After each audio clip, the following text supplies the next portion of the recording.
미키 판더벤에 이어 크리스탄 로메로까지 햄스트링 부상으로 이탈한 토트넘 호스퍼가 1월 겨울 이적 시장에 주전급 센터백을 수혈합니다. 아직 오피셜이 뜬 것은 아닌데요. 유럽의 공신력 높은 기자와 언론사가 앞다퉈서 합의 소식을 보도하고 있습니다. 이탈리아 세리아에서 새로운 김민재로 불리는 선수가 토트넘으로 향한다고 합니다. 유럽 현지 독점 보도 내용 그리고 선수 분석까지 준비했습니다. 네, 마침내 토트넘이 빠르게 움직여야 한다고 말씀을 드렸는데 정말로 그러니까 유럽 현지 시간 기준으로는 2023년 12월 31일 마지막 날에 드라구신이 토트넘행을 결정했다라는 보도가 정말 믿을 만한 기자들에게서 쏟아지고 있는데요. 네. 사실은 이 선수에 대해서 국내 매체들도 이미 인용 보도를 하고 있는데 이 과정에서 이 토트넘의 겨울 1호 계약이 제2의 김민재다라는 얘기들을 많이 했습니다. 네. 자, 이 토트넘이 2024년 새해가 밝자마자 겨울 이적 시장 1호 영입을 빠르게 마무리 짓는 모습인데 국내 포털 사이트 네이버 해외 축구라는 제2의 김민재가 토트넘을 향한다는 보도가 나오고 있거든요. 정말 네. 믿을 만한 이야기는 맞습니까? 사실 뭐 이제 제2의 김민재다라고 얘기할 정도의 그런 스타일까지는 아니어도 지금 기록적인 면에서 이제 김민재 선수가 세리에 A를 떠난 이후에는 굉장히 주목받는 수비수인 것은 맞고 또 이 선수는 하지만 훨씬 더 어린 선수인데 지금 이 보도의 출처를 보시면 믿을만 하다. 일단은 이탈리아 출신의 이적 시장 전문 기자인 파브리치오 로마노가 현지 시간으로 12월 30일부터 31일 사이에 계속해서 독점 정보를 업데이트하고 있는데요. 이 기자가 이탈리아 출신이니까 자연스럽게 이제 이탈리아 쪽의 소식에도 정통하지만 이 파비오 파라티치 전 토트넘 디렉터와 막역한 관계이고 지금 현재 파라티치가 토트넘의 단장직을 맡고 있지는 않지만 여전히 토트넘 경기장을 방문하면서 컨설턴트 계약을 맺어서 토트넘의 이제 이적 시장에 관여하고 있거든요. 그 얘기는 파브리치오 로마노가 토트넘의 내부 정보에 굉장히 정통하다라는 것으로 볼 수 있고 이 보도 내용을 보면은 토트넘이 애초에는 프랑스 대표 수비수인 니스의 장클레어 토디보와 협상을 시작했었고 협상을 진행했는데 이 협상이 잘 풀리지 않는 과정 속에 2옵션으로 꼽혔던 드라구신에게 접근을 했다는 얘기입니다. 사실은 토디보 같은 경우에는 말씀드린 대로 니스가 현재 프랑스 리그왕 우승권에 올라와 있기도 하고 무엇보다 니스의 구단주가 최근에 맨유를 인수한 레클리프 경이거든요. 그러니까 맨유가 지금 토디보를 노린다는 얘기가 나오고 있는 가운데 물론 이제 그런 이유만으로 토디보가 뭐 토트넘에 올 수 없는 건 아니에요. 뭐 토디보 개인이 또 토트넘을 원한다는 얘기들도 있지만 문제는 토트넘은 빠르게 협상을 마무리해서 데려와야 하는데 토디보를 데려오려면 시간이 걸린다. 그래서 빠르게 차선책으로 이제 선회를 했고 그 과정에서 포스테코 글루 감독가 드라구신의 영입을 승인했다. 즉 토트넘 측에서 토디보를 하려고 했는데 조금 시간이 걸릴 것 같아. 빨리 필요하니까 드라구신으로 바꿔도 될까? 얘기를 했더니 오케이가 나온 거예요. 네. 그러면서 최근에 업데이트된 게 토트넘이 드라구신과 장기 계약에 개인 합의를 했다. 개인 합의라는 건 뭐냐면 포스테코 감독이 합의를 했고 선수가 합의를 했으면 이제 구단 간 이적료만 맞추면 되니까 꽤 많이 진전이 됐고 지금 보시면은 이 협상이 이틀 전에 이미 진행이 됐다. 그 얘기가 뭐냐? 개인 협상, 감독 협상에 이어서 제노와 구단과의 대화 채널도 이미 이틀 전 그러니까 유럽 시간 기준으로는 12월 29일에 진행이 됐다라는 얘기인데요. 거기에 있어서 로마노 기자는 이적료 줄다리기 액수까지 공개를 했어요. 네. 제노아는 3천만 유로를 원하고 토트넘은 2,500만 유로를 제시했으니까 간격이 500만 유로잖아요. 네. 그 얘기는 뭐 거의 미미하다. 이거는 어떤 형태이든 그러니까 토트넘이 그 액수를 맞춰주거나 혹은 옵션을 달거나 어떻게 되든 빠그라질 가능성이 거의 없이 지금 드라구신이 며칠 안에 토트넘에 올 가능성이 굉장히 크다는 얘기인데요. 이 보도가 이 로마노 기자뿐 아니라 영국의 매체에서도 나왔는데 풋볼 인사이더가 이 매체 자체의 공신력은 높지 않지만 이 풋볼 인사이더 안에서도 골닷컴의 북런던 지역 그 전문 기자로 활동해왔던 웨인 베이시 기자를 영입한 이후에는 토트넘 소식의 신뢰도가 높아졌고 실제로 이 웨인 베이시 기자가 드라구신 협상 과정의 내막을 보도한 내용이 굉장히 디테일합니다. 이 정도로 디테일하면 뭔가 안다는 게 있는 건데요. 네. 그 내용도 좀 한번 소개해드리겠습니다. 네. 자, 이 토트넘이 이번 달 라두 드라구신 영입 계획에 박차를 가하면서 드라구신 캠프와 매일 대화를 나누고 있다고 소식통이 풋볼 인사이더에 전했습니다. 풋볼 인사이더 12월 30일자에 따르면 토트넘은 제노의 센터백 영입을 위한 예비 협상을 진행한 후 정식 제안을 제출할 준비가 되어 있습니다. 소식통은 풋볼 인사이더의 엔지 포스테코글루 측이 1월 이적 시장 초기에 거래를 성사시키기 위해 매일 전화를 걸고 있다고 말했습니다. 토트넘과 세리아 측의 협상은 순조롭게 진행 중이며 드라구시는 프리미어리그 이적을 원하고 있는 것으로 알려져 있습니다. 토트넘은 합의에 도달할 수 있다고 확신하고 있으며 임대, 구매, 영구 계약, 임대 등 드라구신의 영입을 위한 다양한 방법을 모색하고 있습니다. 그러나 제노아는 영구 계약을 원하고 있으며 이미 토트넘의 임대 입찰을 거부했습니다. 여기까지 내용을 보시면 이제 토트넘이 이미 협상을 진행했다는 것인데 보통 이제 협상이 진행되는 과정에서는 문서가 오가지 않아요. 문서는 이제 어느 정도 구두로 딜이 이제 완료가 되어 가는 시점에 들어가는 것이기 때문에 지금 이미 이제 구두 협상에서는 처음에 이제 토트넘이 임대 후 영입 조건을 제시했었으나 이거를 이제 제노아에서 거절을 했다. 단순 임대도 이제 옵션에 있었고 임대 후 이적, 완전 이적 여러 가지 옵션들이 있는데 토트넘은 일단 당장 1월 달에 돈을 쓰고 싶지 않기 때문에 임대로 쓰고 여름에 잘하면 사올게. 근데 이건 제노아는 안 되는 거죠. 네. 그래서 제노아는 우리가 보내줄 생각은 있는데 다른 옵션 다 필요 없고 지금 당장 이적료 내놔. 이렇게 되고 있다라는 겁니다. 네. 자, 루마니아 국가대표 출신인 드라고시는 이번 시즌 제노아의 모든 경기에 선발 출전하며 2골 1개의 도움을 기록했습니다. 토트넘은 이번 시즌 수비진의 부상 위기로 인해 포스테코글루가 포지션에 맞지 않는 선수들을 출전시켜야 하는 상황에 처했습니다. 미키 판더벤은 11월 초부터 결장 중이며 크리스티안 로메로는 지난주 그러니까 10월 23일 에버턴과의 경기에서 햄스트링 부상을 당해 최대 5주 동안 결장할 것으로 예상됩니다. 이러한 주요 결장 선수들을 고려할 때 토트넘은 신속하게 거래를 완료하기를 원하고 있으며 창이 열리자마자 이적을 완료하기 위해 열심히 노력하고 있습니다. 한편 이 토트넘 팬들은 포스테코글루 감독에게 본머스전 최고의 선수를 선발로 기용해달라고 간청하고 있습니다. 예, 결국에 이제 팬들도 지금의 선수들로는 이제 제대로 경기하기가 쉽지 않다는 걸 인지하고 있어서 이게 중요해요. 이적 시장이 열리자마자 선수를 데려오기 위해 노력한다. 이 얘기는 이적 시장은 1월 1일에 열려서 1월 말일까지 진행이 되는데 말일쯤에 오는 건 의미가 없다. 바로 열리자마자 계약하고 등록하고 첫 경기부터 뛰게 하겠다. 즉 번리와의 경기부터 뛰게 하겠다. 그래서 굉장히 빠르게 이루어지고 있는데 드라구진이 이제 곧 올 수 있다는 얘기거든요. 네. 이 보도가 조금 더 믿을 수 있는 이유는 영국의 런던 지역 신문 지면으로 나오고 있는 스탠다드에서도 보도를 했는데 물론 이제 스탠다드가 직접 뭐 취재한 내용이 아닌 부분들도 있지만 중요한 것은 드라구신의 에이전트가 직접 이적 가능성을 언급한 것이거든요. 네. 토트넘의 타깃인 라두 드라구신이 1월 토트넘 이적에 관심이 있다고 제노아의 수비수 에이전트가 확인했습니다.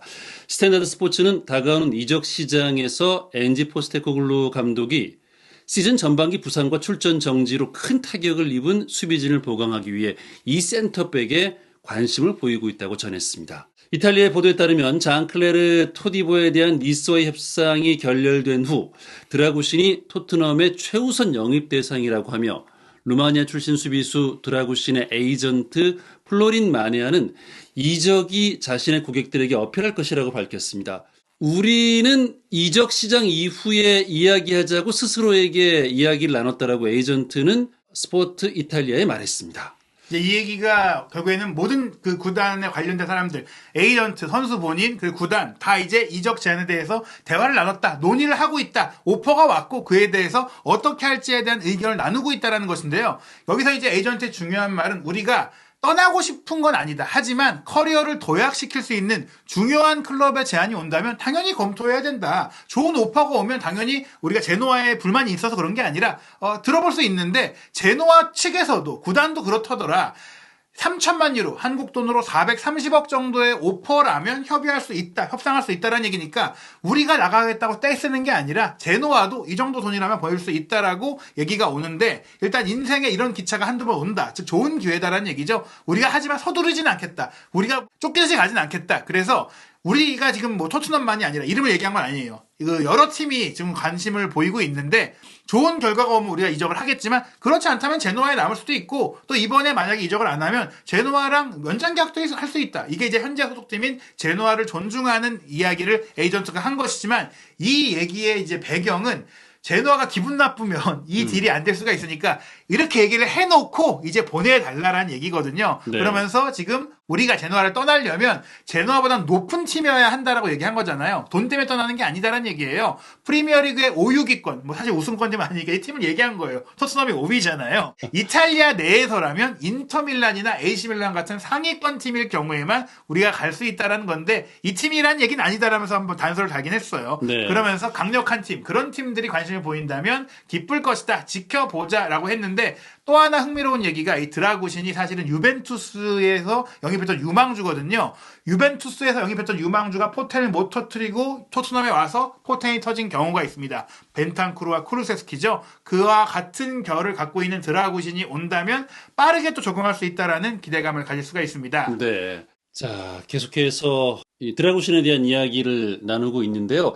지금 나와 있는 화면 어떤 장면인가요? 이게 스페인의 이적 전문 매체인 렐레보의 마테오 모레토 기자가 이탈리아 기자지만 스페인에서 활동하고 있는데 이 기자도 최근에 굉장히 각광받고 있는 그 이적 시장의 전문가잖아요. 네. 모레토도 이제 체크를 한 거예요. 아, 드라고신과 토트넘의 협상은 구체적으로 진행이 되고 있다. 지금 토트넘이 제노아를 설득하기 위한 공식 제안을 준비하고 있고 선수는 이미 이적에 동의를 했다. 그리고 토디보가 먼저였지만 토디보가 결렬된 것 같아요. 그러니까 말씀드린 대로 토디보와의 협상이 무산되면서 드라고신으로 빠르게 선회했다라는 얘기인데 이 부분에 있어서는 사실은 토디보가 유력하다라는 보도들이 막 나올 때 영국 내의 정론지인 텔레그래프도 맨로 기자와 함께 토트넘에 대한 공신이 높은 그 기자와 함께 보도한 내용을 보면은 토디보에 관심을 갖고 있는 것은 맞지만 드라굿이 조금 더 유력하다라는 얘기를 했어요. 즉 이게 토디보가 좀 어려운 상황이다 보니까 드라굿에 대해서 가능성을 조금 더 높이 보고 있다는 얘기가 이미 12월 19일부터 나왔다는 거예요. 네. 즉 토트넘이 굉장히 미리 사전에 철저하게 준비해 왔다는 것인데 이 프로필을 보시면 드라고신이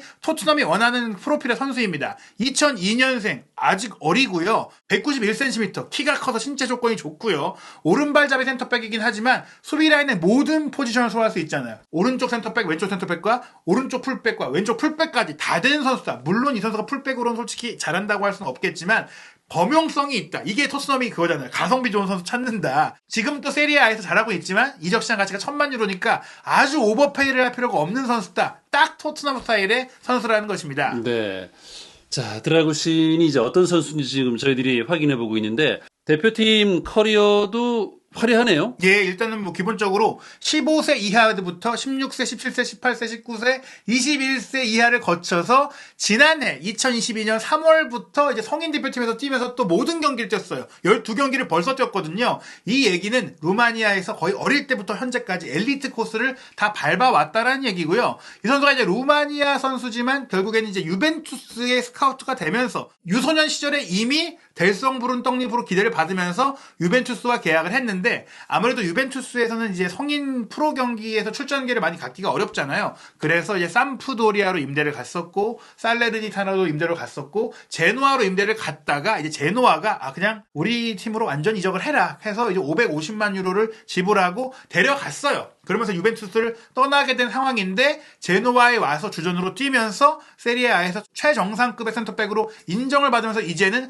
바로 프리미어리그로 입성할 수 있는 기회를 맞이하게 된 것입니다. 네. 센터백에서 경험이 많고 지금 라이트백도 뛸 수 있는 선수. 그러니까 재능이 많은 선수네요. 네, 즉 이 선수가 키가 큰 센터백이긴 한데 라이트백이 된다는 것은 준족이란 얘기예요. 빠르지 않으면 사실 측면 수비를 할 수가 없잖아요. 그게 토트넘의 스타일에 맞는 빠른 장신 수비수다. 뭐 오른발을 쓰는 반더벤이다. 이렇게 보시면 될 것 같고 또 단계를 밟아 성공한 것이 유벤투스에서는 출전 기회가 없었고 삼프도리아 임대 기간에도 솔직히 13경기를 뛰는데 그쳤거든요. 살레르니타나에서도 마찬가지였어요. 그런데 지난 2022-2023 시즌에 2부 리그로 강등되어 있던 제노아로 가서 38경기를 뛰면서 4골을 넣으면서 수비와 공격 모두 잘하면서 팀을 승격시켰고 올 시즌에 승격해서 전반기 18경기를 모두 뛰면서 또 2골 1도움 지난 시즌에 이제 전체 풀시즌 뛰면서 4골이었으니까 이 득점력을 유지하면서 일부 리그에서도 검증된 모습을 보였기 때문에 이제는 특급 선수다. 말씀드린 대로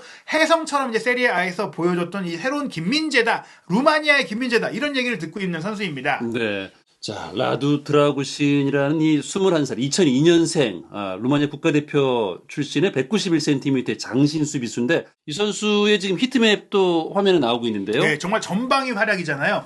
현대 축구의 센터백이 이제 폭넓게 뛰어야 하고 공도 잘 차야 되는데 뭐 이런 능력을 다 잘 발휘하는 선수가 솔직히 드물어요. 근데 보시면 아시겠지만 오른쪽 센터백으로 뛰어왔다고 했는데 다 퍼져 있잖아요. 왼쪽에도 짙잖아요. 즉 이 선수가 김민재 선수처럼 이 뒷공간 전역을 커버하면서 공격 지역까지 많이 올라가니까 딱 토트넘에 맞는 스타일이다. 토트넘이 원하는 축구를 하는 선수다라고 볼 수 있겠습니다. 네, 21살에 191cm의 장신. 외모만 보면 마치 무슨 질라탄 이브라이모비치를 보는 것 같은 그런 느낌도 있는데, 나이도 지금 21살, 2002년생. 올 시즌 세리아에서 또 좀 활약을 이어가고 있잖아요. 근데 뭐 기록도 보니까 수치상 선수 굉장히 좋은 활약을 하고 있네요. 예, 이 세리에아에서 새로운 김민재라는 평가를 받고 있는 이유가 기록적으로 대단하기 때문인데요. 일단 기본적으로 나폴리 시절의 김민재 선수가 헤딩 경합, 공중전을 완전히 장악했었거든요. 그런데 올 시즌 이 드라고신 선수가 세리에아에서 최고의 헤더 경합 능력을 갖고 있고 또 최고의 태클 능력을 갖고 있다.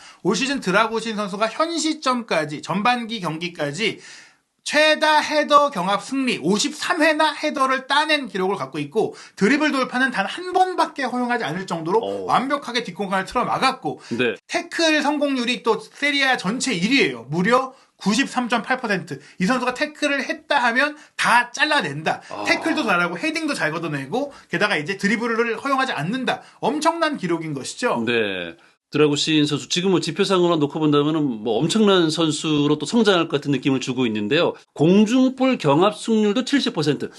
191cm 장신이니까 뭐 그건 또 충분히 이해할 만한 지표죠. 예, 사실은 뭐 반더벤도 키가 큰 선수지만 이 선수의 단점이 헤더 경합이거든요. 키는 큰데 사실 속도감이 좋은 선수고 원래는 이 선수가 풀백 출신이다 보니까 네. 헤더 능력을 보완해야 한다는 얘기들이 많이 들어왔는데 드라고시는 애초에 헤더가 강점인 선수다. 그리고 로메로도 헤더가 좋긴 하지만 이 선수는 완전히 큰 편은 아니에요. 185cm 정도잖아요. 191에 헤더가 좋은 정말 이제 루마니아의 벽이라는 별명을 듣고 있는 선수라고 할 수 있겠고 지상 경합 그러니까 헤더만 또 잘하는 게 아니라 발밑이나 또 공이 땅에 있을 때의 경합 능력도 좋기 때문에 다만 이제 로메로나 반더벤에 비해서 빌드업 능력은 조금 아쉽다라는 얘기를 들어도 준족이니까 뭐 이런 부분들은 또 포세글 감독이 가르치면서 키울 수가 있는 부분이겠고요. 또 이 선수가 세트피스에서의 득점 능력도 좋기 때문에 올 시즌에 당장 인터밀란전에 결정적인 골을 터뜨리면서 굉장히 주목을 받았고 세부 기록에 있어서 로메로, 반더벤과 이제 비교한 내용인데요. 물론 리그 간의 차이가 있으니까 뭐 리그의 수준을 따졌을 때 정확하게 뭐 이거를 또 맞출 수는 없겠지만 주목할 점은 이제 클리어링 기록과 헤더 경합 승률 기록에 있어서는 확실하게 드라구신이 로메로나 이제 반더벤보다 낫고 그 나머지 데이터에 있어서 로메로나 반더벤이 더 좋은 부분들도 있지만 크게 떨어지진 않는다. 그렇기 때문에 충분히 토트넘에 와서 로메로와 반더벤과 경쟁할 수 있고 또 함께 조합을 맞출 수 있다. 즉 로메로 대신 그러니까 드라구신 반더벤으로 세울 수도 있고 드라구신 로메로로 세울 수도 있고 열린 경쟁이 될 수 있다는 것이고요. 무엇보다 지금 토트넘이 로얄 데이빗을 쓰고 있잖아요. 근데 네. 이제 다이어를 못 쓰는 이유가 이번 본머스와의 경기도 나왔었거든요. 다이어 선수가 이제 느리고 사실은 뭐 팀을 떠날 선수잖아요. 그리고 지금 풀백을 가지고 이제 백포를 구성하고 있는 이 토트넘 입장에서는 뭐 시급한 상황이잖아요. 네, 본머스와의 경기도 사실은 후반 막판에 다이어가 이제 어떻게 보면 주전 선수들의 체력을 좀 세이브해주기 위해 3대 0이니까 투입을 했는데 80분에 들어가자마자 4분 만에 다이어의 자리에서 실점이 나왔어요. 그렇습니다. 결국엔 테버니어가 크로스를 할 때 다이어가 뒷짐지고 또 물러서다 보니까 막지 못했는데 이 위치에 드라고진이 있었다면 잘라낼 수 있었고 또 이날 경기에 솔랑키의 헤더 슈팅이 계속해서 위협적으로 토트넘의 골문을 위협했는데 그런 부분들도 드라고진이 막아낼 수가 있기 때문에 드라고신이 온다면 뭐 토트넘이 로메로 반더벤에 대한 의존이 굉장히 컸는데 그 두 선수도 이제 주전 자리를 이제 경쟁해야 되는 그런 상황이 될 수 있다고 볼 수 있겠습니다. 네. 토트넘이 이제 2024년 첫 경기로 FA컵 3라운드 번리와 1월 6일 토요일 오전 5시에 경기를 치릅니다. 이 경기에서 드라구신의 모습을 볼 수 있을지도 기대가 되는군요. 예, 사실 뭐 FA컵 3라운드에 하필이면 토트넘이 프리미어리그에 있는 번리를 만나게 됐기 때문에 결코 쉽지 않은 경기일 거거든요. 게다가 이 경기는 이제 손흥민 선수도 없고 아프리카 네이션컵에 차출되는 선수도 빠지기 때문에 전력이 좀 약화되어 있는 상태인데 또 부상으로 복귀하는 선수들도 없을 것 같아요. 그래서 최대한 빨리 뭐 지금 드라구신뿐 아니라 미드필더 공격수도 빠르게 데려와야 되기 때문에 버닝전이 있기 전에 저는 오피셜이 날 거라고 생각을 하거든요. 네. 그리고 아무리 늦어도 1월 15일 월요일 새벽 1시 30분에 있을 맨유와의 경기, 그러니까 1월 15일이니까 딱 1월 중순이잖아요. 이 경기 일주일 전에는 최소한 2명의 선수가 영입될 거라고 저는 생각을 합니다. 과연 토트넘이 이 운명의 1월 첫 주에 어떤 선수의 영입을 발표하게 될지 한준TV에서 시시각각 바뀌는 최신 소식들 업데이트 해드리도록 하겠습니다.